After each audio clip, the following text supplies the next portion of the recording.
Welcome to the last breakfast. Please enjoy the video. You start by confirming permissions and the Meet window. Make sure Chrome or your browser has screen capture permission in system settings and that no other app blocks the camera or microphone. Join the Google Meet and click Join Now or Present, then choose Present Now to open the sharing menu. Select your entire screen, a window, or a tab based on what you need. Pick the item, then click Share. This begins broadcasting. Check the preview to verify audio and visuals. Once you've started sharing, manage what participants see by switching between windows or tabs. Click Present Now again to change to a different window, or stop presenting to pick a new source. Make sure to mute background tabs and pause notifications in your OS. Notifications can reveal private content. For a single tab with audio, choose Chrome tab and check Share Audio.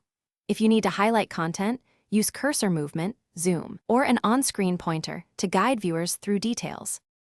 When you finish, click Stop Presenting to end the screen share and return to the meeting. If you recorded the session, stop the recording and confirm file saving in Meet. Make sure to re-enable notifications and camera privacy settings if you changed them. Troubleshooting tip: if participants report a blank screen, ask them to reload the page and verify they are not viewing a pinned thumbnail. Also confirm you shared the correct window or tab and that browser extensions aren't blocking capture. Thanks for watching. If this was helpful, leave a like and consider subscribing. See you next time.